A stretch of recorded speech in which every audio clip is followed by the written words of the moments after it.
Kandahar is the biggest NATO base in the world.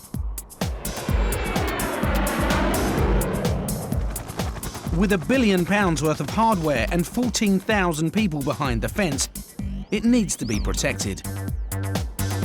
And that's down to the RAF Regiment, the infantry of the Royal Air Force.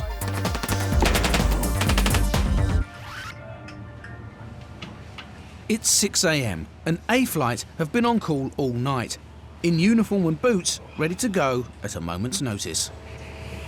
Young gunner Nathan Choules was fresh out of training when he was sent to Afghanistan. I don't really talk much in the morning, mate.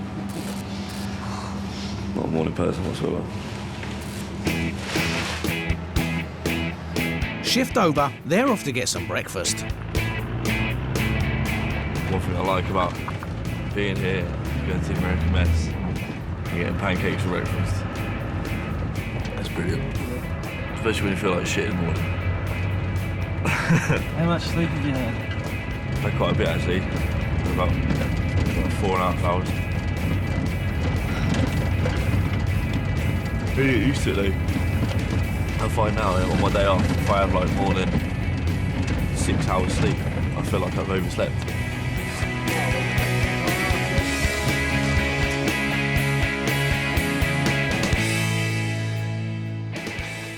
4 months ago, Choules' squadron were getting ready to leave the UK. Let's get your dog tags on. He'd never been abroad before. It's my first holiday, going to Afghanistan. It's going to be brilliant. His boss, Sergeant Bennett Jones, had to keep a close eye on all the brand new recruits. I'm pretty much their dad, and I think any dad would agree with me, having a child is very stressful, all right? Now imagine having 30 kids to look after at once. It's a massive learning curve for them, and you'll see the difference from now to the end of the tour, massively grown-up people. Get on the bus now, all right? Jonesy was about to become a dad for real, leaving behind his fiancée Lucy, who was pregnant with their first baby. It's just a bit nerve-wracking now because I'm not going to see him until he gets back after the baby's born, so scary, I suppose.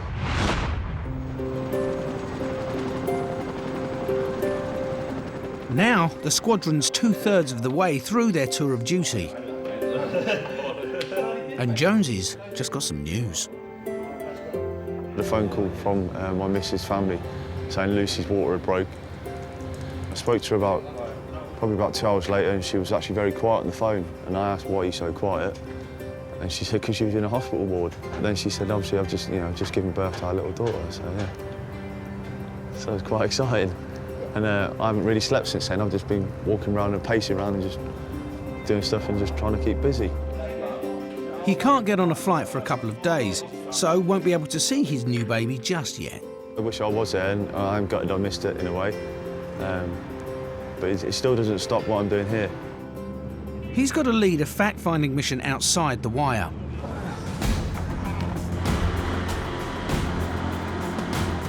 He and his lads get kitted up for a 2-day patrol.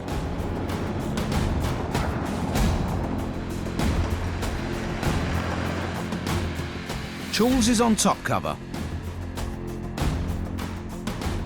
This road here leads all the way to Kandahar city. It's one of the main transit points. It's one of the ones we keep an eye on the most.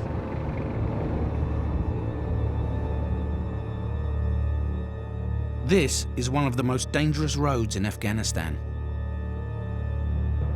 If we go past someone, we'll make sure they've stopped and on the side of the road.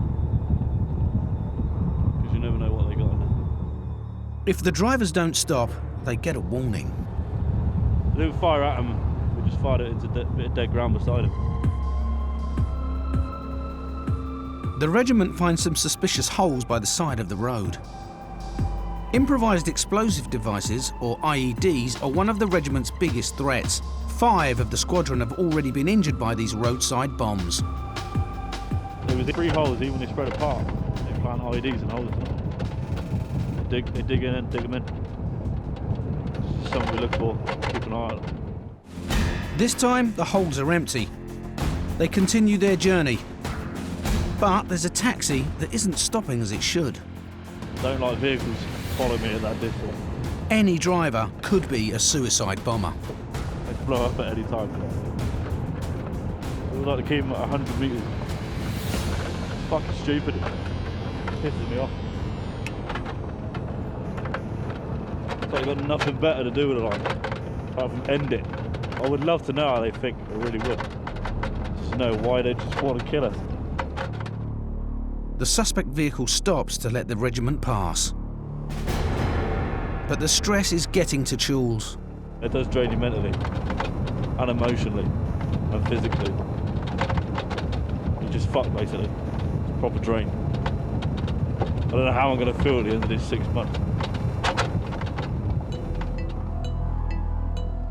The convoy's heading to a summer house belonging to the brother of the Afghan president. He hardly ever goes there, but the regiment wants to check it out. That's where we're going over there. The building in between the two lights on the lower ground, because nobody knows what goes on in there. Nobody knows what's in there.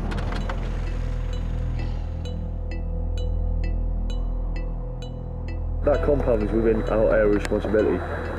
So even though it's pretty much owned by, President Karzai's brother, we still need to know about it. We will try diplomatically gaining access. Just get in there, take pictures of the place. Got to get information on stuff like the security force, how many people they have in there at certain times, all the usual pertinent questions. The servants let them in. Very nice, isn't it? Very nice. Yeah.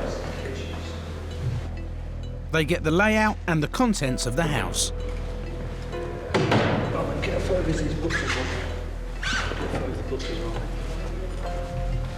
He's got his AK there. Jonesy wants to know what other guns are kept in the house. What sort of weapons? PKM, PKM, yeah. AK, Yeah. RPG. RPG. And they keep all them here, do they? Yes. When he comes here, does he bring his own security force with him? More people, like bodyguards and... Yes. Thank you. Okay, mate. Nothing seriously dodgy in there. There was one room that was locked. That's his sleeping quarters. I haven't got the authority to, obviously break into him because I'm not doing an actual search. It's just a normal rich person's house within the area. Last night on Kandahar Airbase, there was a rocket attack. It hit the main airstrip. Although no one was injured, a C-130 Hercules was damaged. Herc pilot Chris Phillips, better known as Chap, has come to have a look. There was a big gash in there where a piece of shrapnel had gone straight through the fuselage and into the cargo compartment. The window up there has taken an impact. And then there's 2 more big holes in the wing. We're very lucky that we didn't get other aircraft damaged because obviously they're all on a line. The Hercules is the main aeroplane for transporting troops and supplies around Afghanistan. There are only 4 out here, so they can't afford to be one Herc down. I noticed the major damage to the front of the fuselage is already being fixed. Well, from what I gather, they're doing a scab patch repair. They're going to blend the damage out by the side of the screen and replace the screen. The bodywork expert's got to be careful where he points his drill. As you can see, the repair is right behind the main air conditioning unit for the whole of the aircraft. So pretty dark in there, and access is pretty difficult, to be honest. You gonna put it straight down on the stand, yeah? Yeah. The shrapnel's ripped straight through the wing and into the internal piping for cabin pressure. Whole leading edge? Yeah. And we were quite lucky with the fact that there was no one at the aircraft. So easily it could have been a crew crewing in, it could have been the engineers working on it, and then we'd be in a different situation. The attack was a near miss for the RAF's movers, who load the planes with cargo. Bossman Sergeant Carl Eccleston, better known as Eki, was on duty when the rocket hit. It went off really loud. You could feel the pebbles hitting everything. Anybody who says they're not frightened is a liar. They really are. I've had many go off And that's, you know, you still check yourself when you get up, you make sure there's no damp patches, you know, you do shit yourself. Eki and his movers have to shift around 100 tonnes of cargo a day to and from the aircraft. They work for all the different NATO forces based here. With one Hercules down, the cargo's now piling up on the runway. All right, and how much does it weigh? Right, and that was coming from Bastion, was it? I'll be honest with you, mate, everybody's kit is a priority one, mate. It's a logistics nightmare and gets even more tricky when one of the bosses higher up the chain tries to call in a favour. You've got a rank structure within the forces, and a lot of people will try and use that. All right, they'll come on the phone straight away, and it's kind of, you know, right, I need this, I'm so I need this, we're doing that, you will do that. And you're like, well, I'm sorry, but that won't happen, no, we can't do that. And it's like, right, do you realise where I am? Like, well, you know, at the end of the day, have a Coke and a smile. Do one. Do you know what I mean? Do one. Come back and tell me who's won. A big load's just arrived on the runway, and the Belgian Air Force want it moved to their compound. We need a forklift. OK. It's just in front of the Camp Roberts.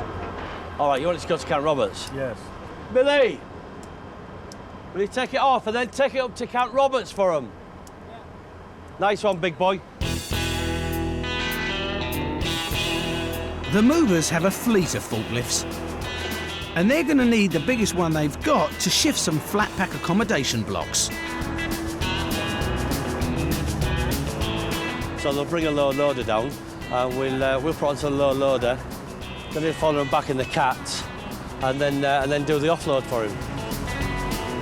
Spread it out, mate, just a little bit. Nice one, big boy. We just make it happen, do you know what I mean? It's just the way it is, you know? Stip up a British lip and all that, you know?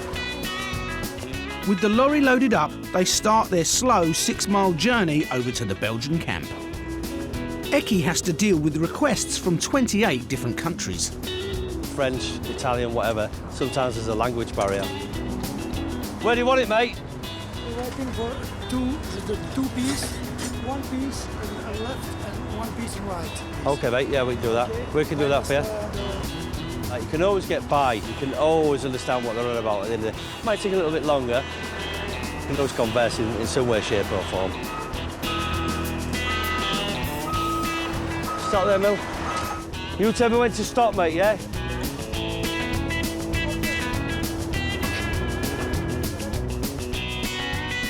Nice one, big boy. Yes, good. Very nice. It's a good service. In typical Belgian fashion, they offer the movers a beer. We can't drink beer. Belgian beer. Can't do beer, mate. We're dry. Dry. We can't drink beer. No, we can't drink beer. We can't drink beer, mate. We're dry. A soft drink. You have a soft drink? Soft drink, please, yeah.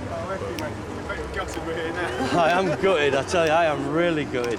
Turning down beer here, Millie. Fanta, please. Fanta, if I may. Fanta. Yeah, Fanta. Thank you. Thank you very much. Thank you. Mate, thanks a lot. Thank you for the No problem. No problem. See you later, big boy. Take it easy, men. All right. See you later, mate.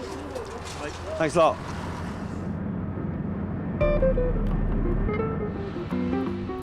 All the supplies that are flown into the base are stored in warehouses. Everything the troops need in Afghanistan, from uniforms to ration packs.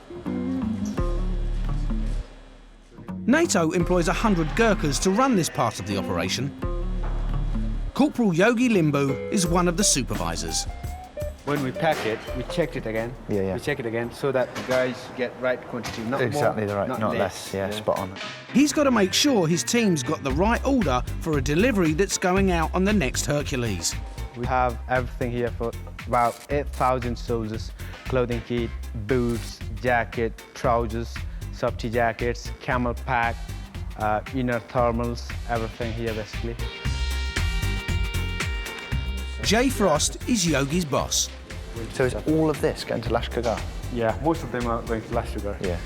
Well, the best way that I've managed to get my head around it is to think of the place a bit like the Amazon warehouse, or perhaps, somewhere like Argos.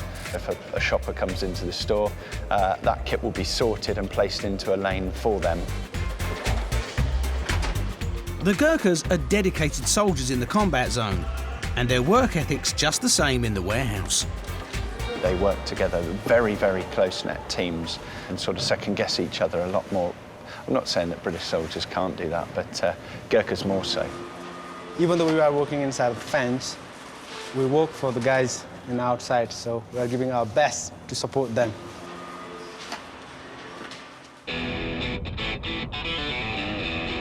When he's not working, Yogi finds time to be goalkeeper for the Gurkhas football team. They've made it into the Inter-Service Cup final, and they're up against the Marine Expeditionary Force. Whatever it takes, we are going to win this. But the Gurkhas are fired up. They're going to lose. They're going to lose. Yeah. Lose the game, yeah. We're going to win.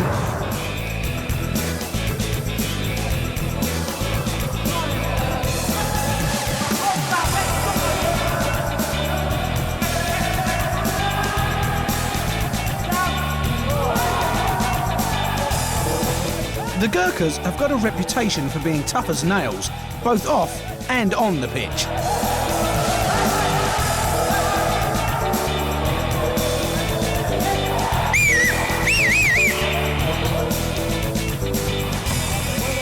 But this time, they're well and truly beaten. 9-3 to the opposition.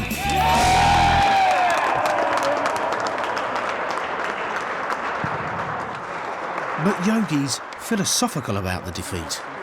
Yes! To get in the final, you have to win each and every single matches, so it was hard to get there. But we did well, I think, yeah.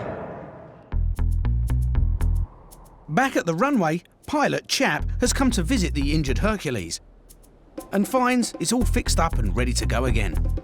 It's the time really that's impressed me. I thought this was going to be out for a long while, and yet here we are. So they've replaced all the glass, resealed it, fixed the wing on the inside there where the shrapnel went through the leading edge. There were 2 big cuts in the fuselage. I wouldn't be surprised if this aircraft spends the rest of its life flying with these 2 little panels on. It'll have its own war story. The Herc crew's next mission is to make a delivery to the front line. But just when they thought it was good to go, they found another problem. One of the tyres was quite worn, so the last thing we need is a blowout on landing. We'll get it changed here. It'll only take 45 minutes. This is no mean feat when your tyre weighs over 30 stone and you're jacking up a 50-ton plane. But it's not a job for a pilot. I'm going to have a cup of tea. And then I'll come out and obviously inspire them, a bit of morale. Over to the loadies.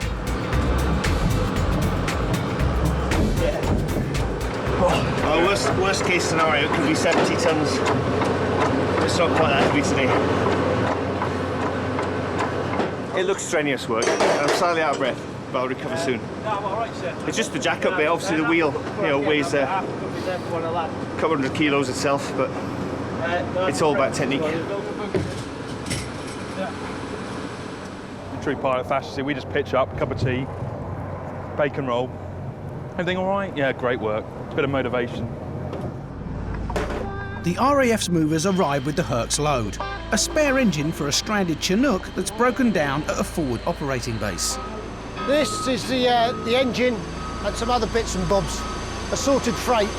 Hard, keep going. Joe, the Herc loadie, guides it on board.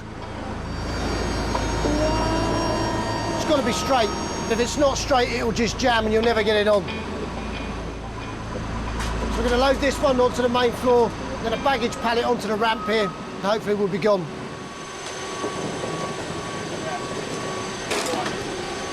Stop.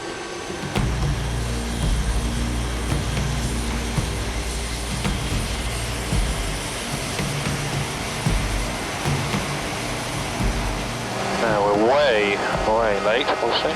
Okay, follow me through,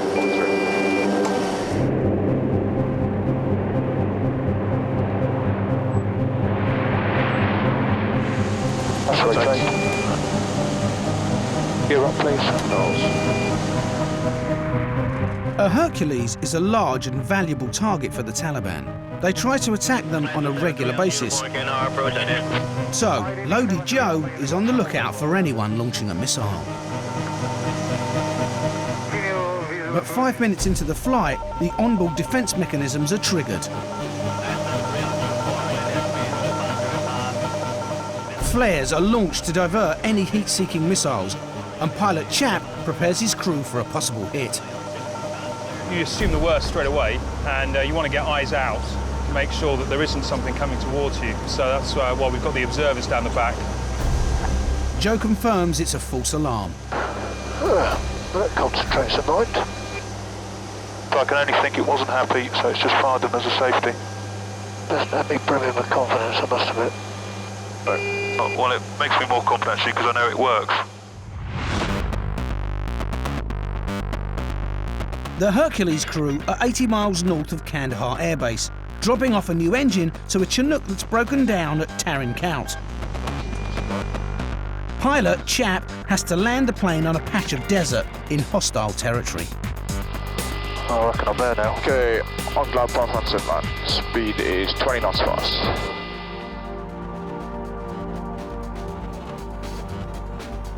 The strip is rough ground that's been demined, cleared of debris and rolled. It's quarter of the length of a normal runway, so Chap's got to land right at the front in a marked out area the size of a tennis court. Speeds 7 knots fast. The big difference with the strip is we have to ensure, because it's shorter, it's narrower, that we land when we need to land. If you bounce, you've got to go around.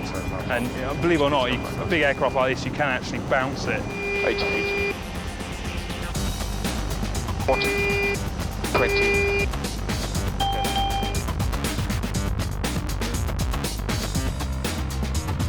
If he overshoots the runway, he could end up in a minefield. Nervous. He slams on the brakes and puts the engines into reverse.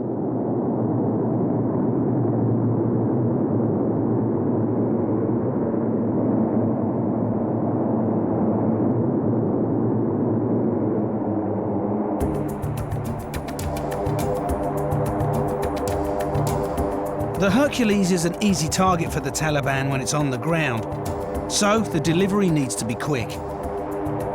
Looking at the next step ahead, and I'm thinking about where I'm going to park.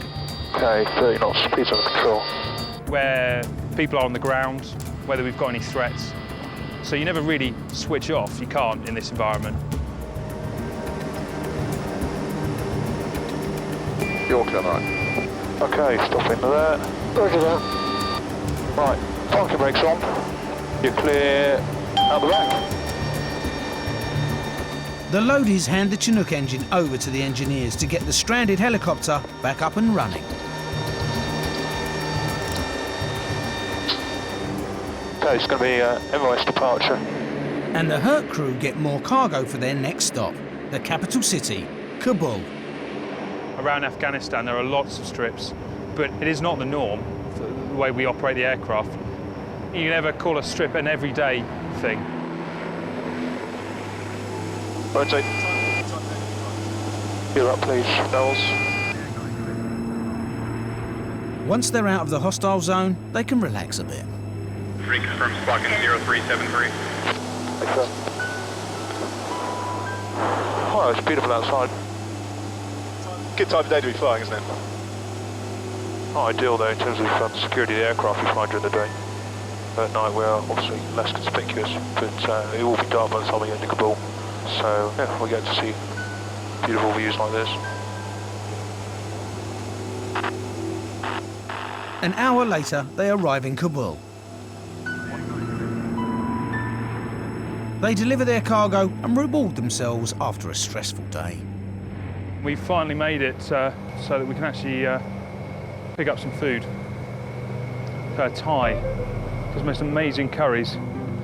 Good bit of morale boost really for the guys. Right in the middle of Kabul's airbase, there's a Thai takeaway. Green curry, please. Green curry, chicken or beef, sir? Chicken, please. Chicken, yes. I'll have a cashew nut. Cashew nut. With Steamed rice, please. Lots of chilies. Okay. He did tell me that specifically. I did warn him, but no, he wanted it. After picking up their takeaway, the crew head back to Kandahar. Thanks for getting the grub, chap. Pleasure. Chap leaves the flying to his co-pilot and plays trolley dolly, microwaving their in-flight meals. How is yours? You said you wanted it hot. Oh, did he ask for it extra freshly hot?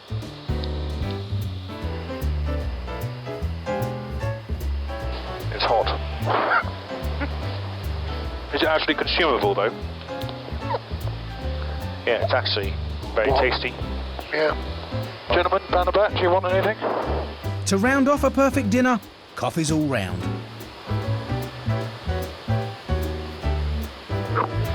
I'm just fucking bored. Milk fucking everywhere. And the crappiest porridge in the fucking world. Perhaps he should stick to the day job. Fuck's sake.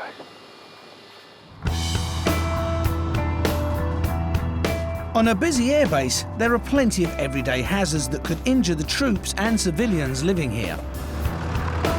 So there are strict rules that need to be enforced, and one man is in charge of this. The RAF's head of safety, squadron leader Steve O'Neill. Well, they started calling me Safety Steve, because obviously Chief of Safety. Do you want a brew, Carl? Oh, I thought you'd never ask. Coming up, mate. Coming up. One of my key personnel is Warrant Officer Carl Dowdell, who I call Careful Carl. Now, he's the explosive safety expert. That's one of Carl's wife's. Actually, they're my sister-in-law's Oh, biscuits. I beg you, I thought it was the wife. They're rock hard, and they are the new SAS of biscuits for dunking. They cause you dental damage. Again! Tip me again!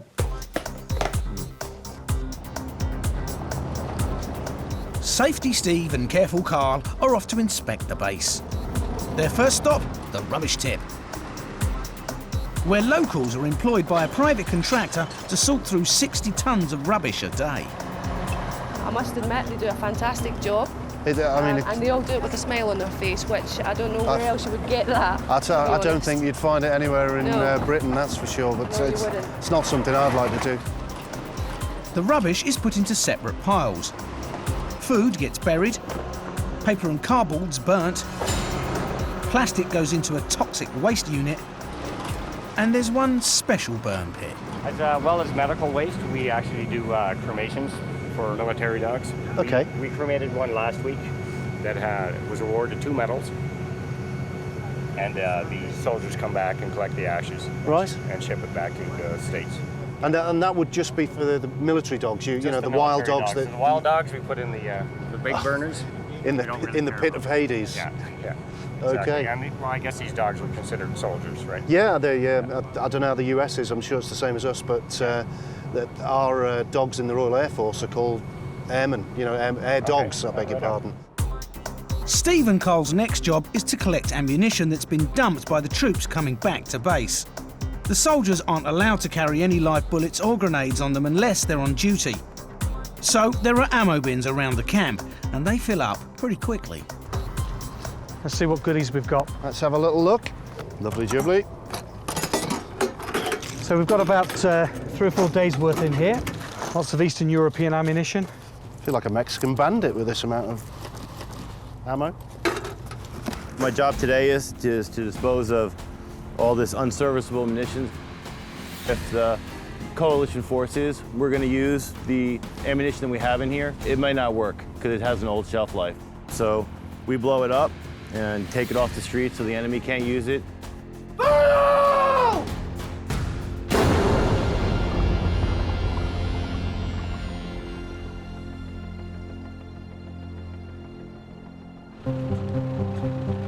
The regiment lads are heading back to base after being outside the wire on patrol. They've been sleeping in the desert where the temperature at night has dropped to -10. It's like getting up in the morning like full softy suit on, balaclava, everything. Every bit of warm kit I had, it was still cold. What, like frost? Yeah. That's frost. That's frost! Hey, is there any frost there? Mate, there's fucking frost right there, right? My morale has gone down massively. I can't imagine what it's going to be like this time next month.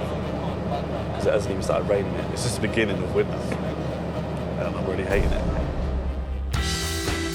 Charles's boss, Jonesy, is packing to go back to the UK. He's got a month's leave because 2 days ago, his fiancée gave birth to a little girl. It still feels a bit weird at the moment because I haven't actually seen her yet. I think when I actually see her for the first time and pick her up, then yeah. I think, yeah, it'll be massively different. So yeah, I'm looking forward to that one.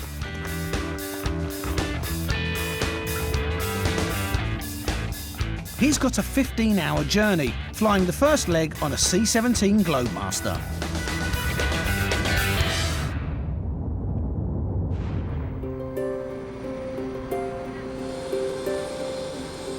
At RAF Brize Norton in Oxfordshire, a TriStar touches down.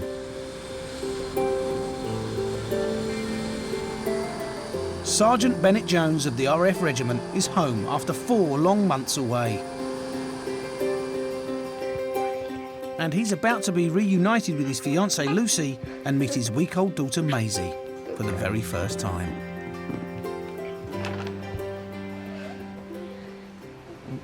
No. Got her? Yeah, but that's it. Lovely. The first time I picked her up was actually quite scary, in all honesty, because she just feels really delicate and I was just a bit like uneasy and on edge, you know, thinking, am I doing it right, am I holding it right, or... it's just quite a weird feeling. It's quite nice, though. Yeah. When he came home, it was just... Maisie was in her cot and he didn't know what to do, he didn't know what to say. He just looked a bit lost, but in like a sweet kind of way. He couldn't stop smiling at her. It was just instant sort of attraction. Right, in her mouth, fully in. No, she can't have that, it's got to go all the way in. That's it. There you go. This is the first time I've fed her. She seems to have fell asleep at the moment. She's playing with it.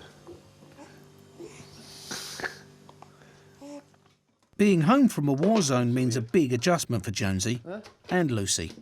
After seeing the stuff he sees, it's a bit, I don't know, traumatic for him really in a sense. So I don't think he likes to say much about it. And then I feel like I missed out on his life, so I get a bit with him. So it feels like he's changed, but then I suppose I feel like I've changed to him because we spent so much time apart. Put me there. In a month's time, he'll be back in Afghanistan and Lucy and Maisie will be on their own again.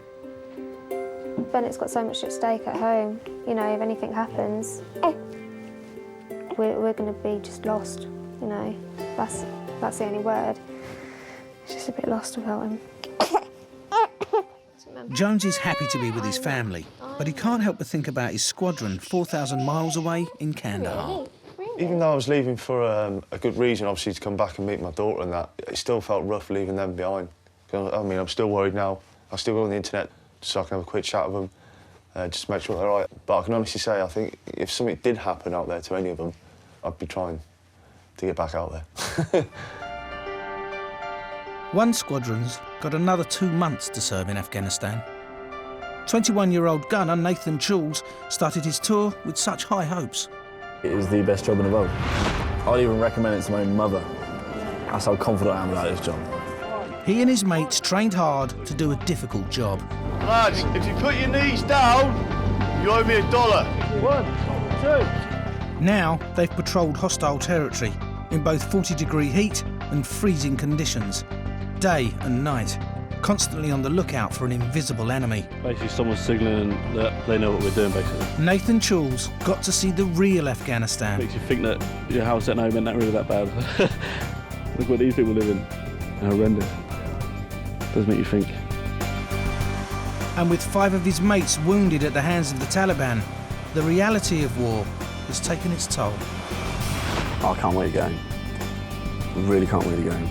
I'm actually counting down the days. Because mentally, it fucks you up. I feel like I've aged like fucking 20 years since I've been out here. Charles's squadron will eventually be replaced by the Queen's Colour Squadron. But with no end to the war in sight, Kandahar Airbase will continue to grow. And NATO's presence will remain in Afghanistan for the foreseeable future.